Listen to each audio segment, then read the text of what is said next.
In this video, you'll learn how to master your music in 3 easy steps, and those steps are EQ, compression, and limiting. So I'm going to break down each of these 3 steps and show you how to master a song inside your DAW using stock plugins, so keep watching. Hey, hope you're well. Rob here from Musician on a Mission. I'm going to go right in with the first step here, which is EQ. So before we know what we're going to do with EQ, we need to actually listen to the track, take note of any problems that might exist, compare it to some references so that we're actually approaching the EQ process with intention. We're not just going to throw an EQ on this and start playing around with it. We're going to decide what we're going to do first. So let's just have a listen to the track to start off with. Who's got your love tonight?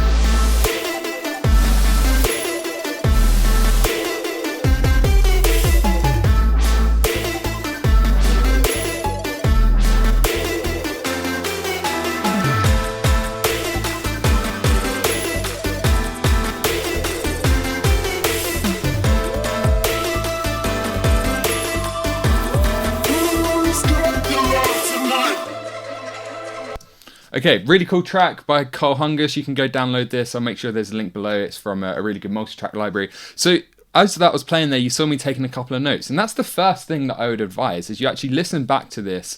After you've exported your mix, bounced it down to a stereo file like this, go and have a long break, several days ideally. Then come back, and the first thing when you're going to master is just import it into a new project. So it's like this.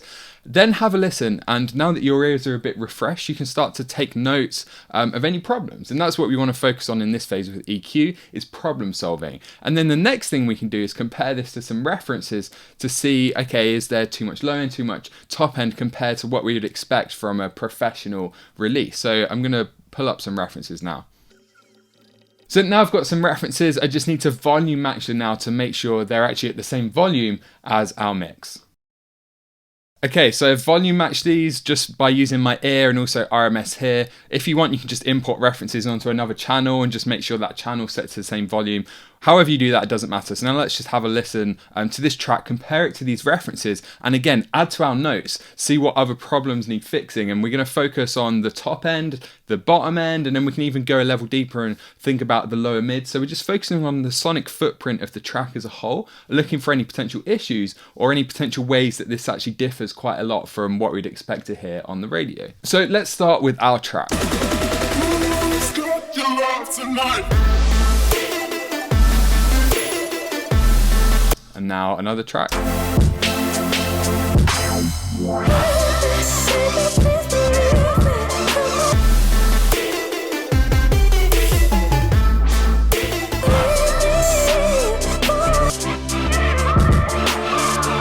Not bad. Okay, let's try another one. Who's got your love tonight?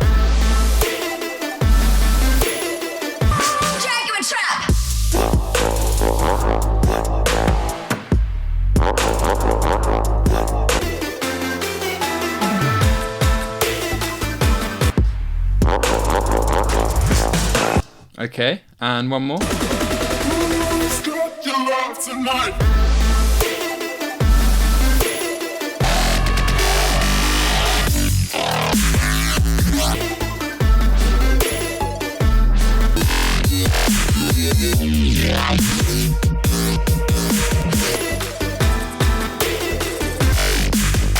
Okay, so there's one big difference that I'm hearing, and it's mostly in the top end. We'll come back and focus on the low end, but you can really just split into 2 sections at first, top end, low end, and then once you get better at referencing, you can start to focus on lower mids, upper mids. So besides the issue with mud that I was already hearing, just it sounds a bit kind of messy down there. There's not as much separation in the lower mid range and the upper kind of low end as I'd like.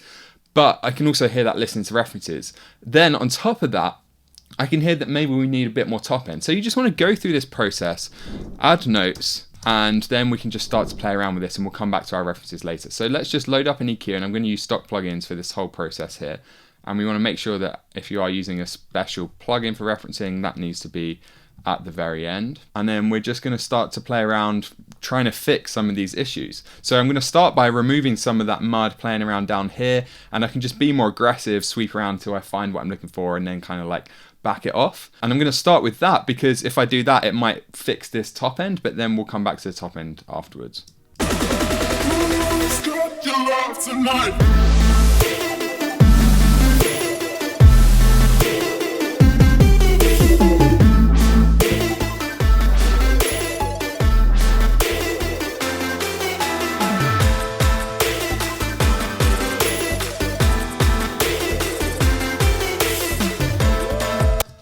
Okay, that is sounding better. I'm going to check this on headphones as well.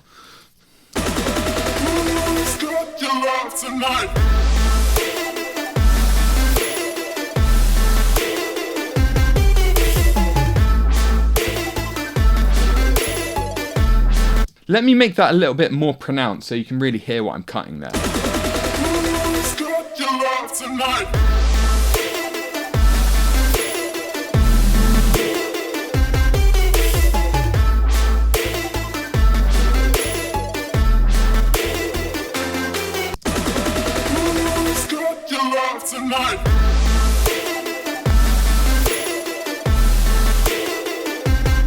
So that is cleaning up some of this upper mid-range. It brings out a bit more separation. It's also making the low end sound a bit tighter because it's removing some of this kind of cloudy muddiness up here. So everything below that is kind of shining a bit more. Still, I think we need a bit more top end, so I'm going to try adding a high shelf as well.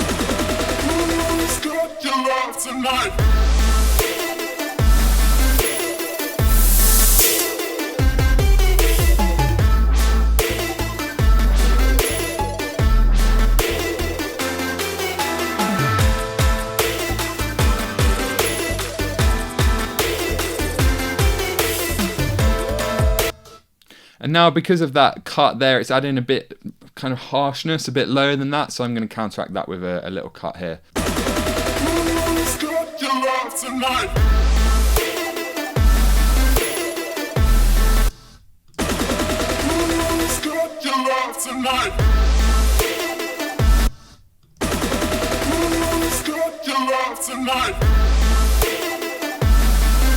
So let's check against our references again to make sure that's a step in the right direction.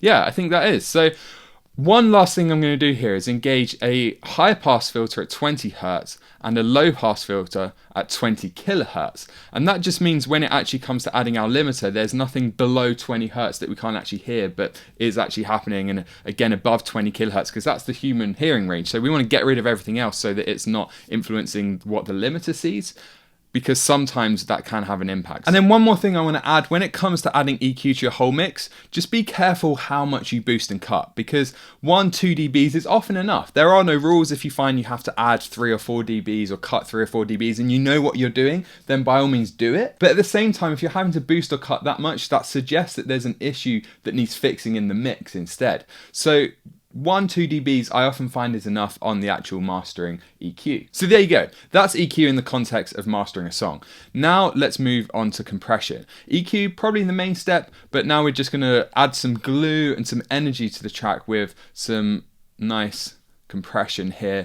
So again, I'm just going to use the stock plugin, and I'm going to start by dialing in just a couple of dBs of compression. With pop and electronic, that kind of stuff, I won't use a ton of compression on the master or on the mix bus. When it comes to rock or hard rock metal, that's where I'll be using quite a bit more. Obviously lighter genres, acoustic, jazz, folk, probably hardly any. So here I'm going to be sat somewhere in the middle. So I'm going to start with a low ratio, kind of a medium to slow attack time. I'm going to leave it on auto release as well for now, and then I'm going to turn off gain, and I'm also going to just set the knee to halfway.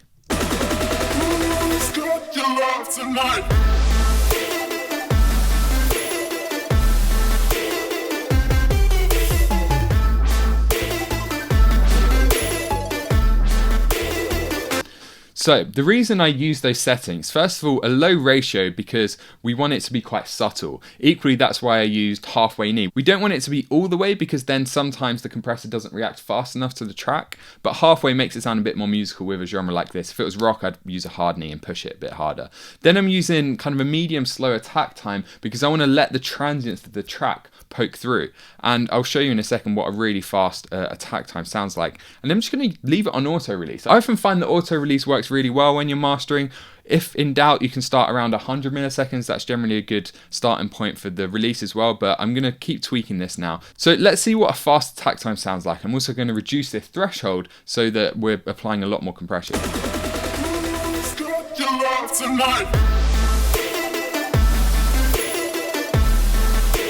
Compare that to a slow attack time.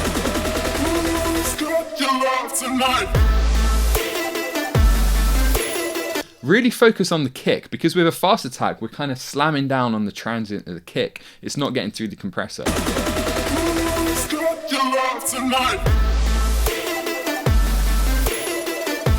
And then when we use a slower attack time,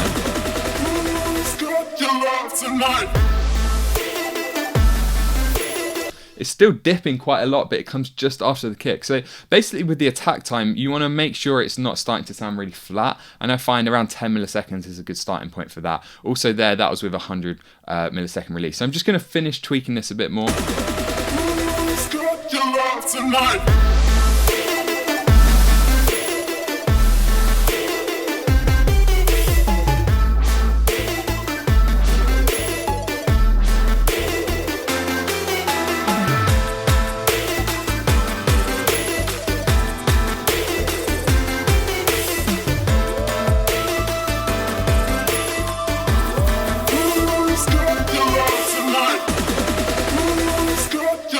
So that's sounding pretty good to me. It's very subtle. Before I do a quick before-after comparison, I'm also going to flick through the different modes, because sometimes these sound a bit different. So this is quite specific to Logic, but if you are using premium plugins and you have a bunch of different compressors, then that's where you would kind of compare them and see how the different types sound. But in Logic, I can just scroll through these.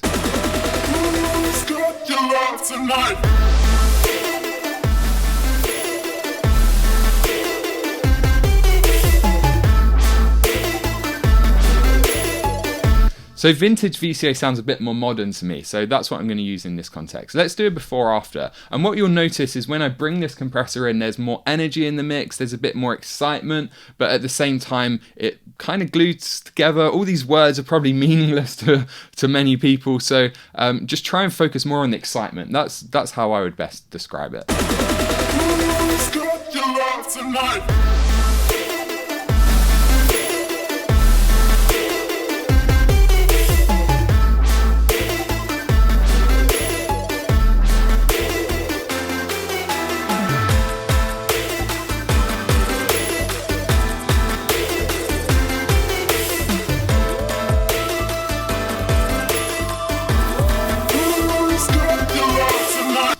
So it's just adding a touch more character, a bit more energy.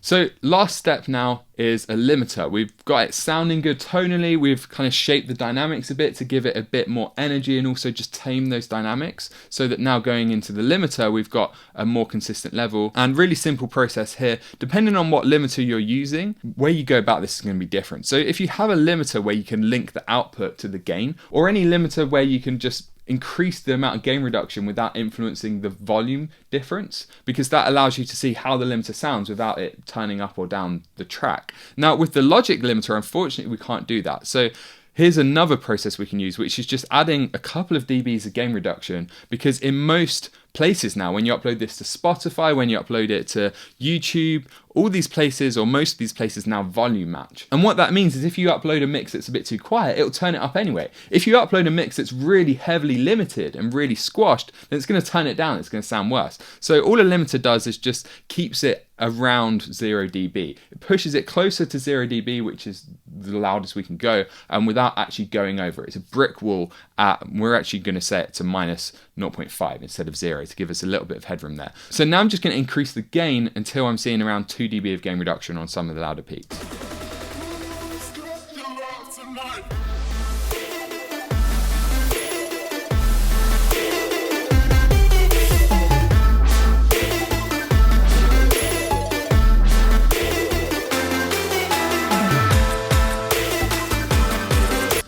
So obviously in the edit after I made this right now, I had to turn that down because otherwise it would have blown your ears off and got way louder. So now it will sound about the same volume as before, but for comparison, listen to how different it is from the references. If you can remember, we volume matched the references to how loud it was before.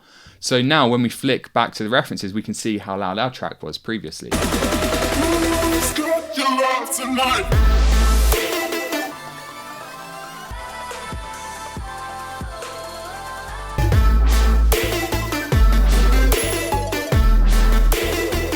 So we've added a lot of gain there, and obviously that's the big difference, but now we're at kind of a commercial volume where if we uploaded this to those platforms, it'd be absolutely fine. Equally, if we bounce it down to a CD, we're not going to have too many issues. You could push it a lot harder than around 2 dB, and if you do have a limiter where you can actually increase the amount of gain reduction without increasing the volume to push it to the point where it starts to sound a bit too limited, and then back off a bit, then that's a better way to go about it. But otherwise, just adding 2 dB-ish of gain reduction is going to be enough to make sure it's loud enough without ruining the dynamics of your track by really squashing it. So there you go. It's those 3 steps that really make the biggest difference. The last thing we would do now is just bounce this down to 16-bit. If you've been working in 24-bit this whole time, make sure it's set to 44.1 kilohertz as well for the sample rate. And then finally, if you want MP3s to upload anywhere, you can do that here. So at that point, we just bounce this down and we're done. Now, there are a few more steps that are optional. So I could add some saturation or some kind of tape emulation to just sweeten this up a bit. And for that, I like to use the Waves J37. So let's just see how that sounds.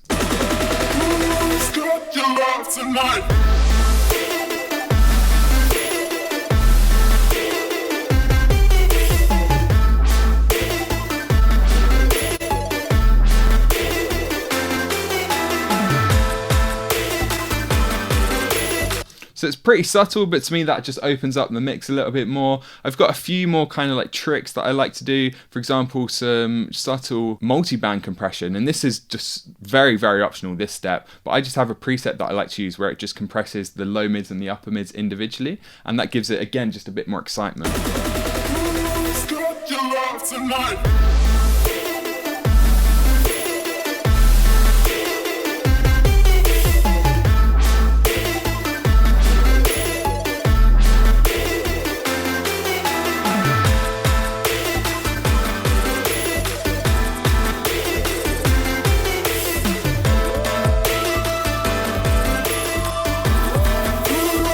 So that's pretty much it. You can just copy those settings if you want to give that a try. And then lastly, one more thing that I sometimes add, and we'll have a look at why that's clipping in a second as well, is really cool free plugin from Plugin Alliance called BX Solo. And what this does is just widens it up a bit without adding any weird phasing stereo widening. It's just turning up the sides, because in the same way we can split stereo obviously into left and right, we can also think of it as center and sides. So this plugin just splits it in that way, and then we can just turn up the sides by enhancing this stereo width. And that's just going to make it sound a bit wider. So this is before.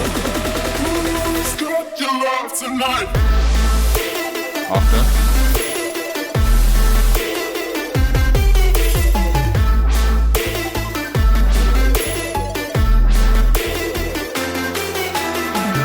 So in this track, I don't actually like what that's doing because it's turning up the synths and stuff that are on the side a bit too much. And then the one last thing we might want to do is any kind of metering. If we want to check the LUFS or the actual volume, or I tend to just use Dynameter, which tells me how much dynamic range I've got in my track, just to make sure it's not too heavily limited or anything like that. And we want to make sure that the limiter's right at the end as well. That's probably why we're clipping here.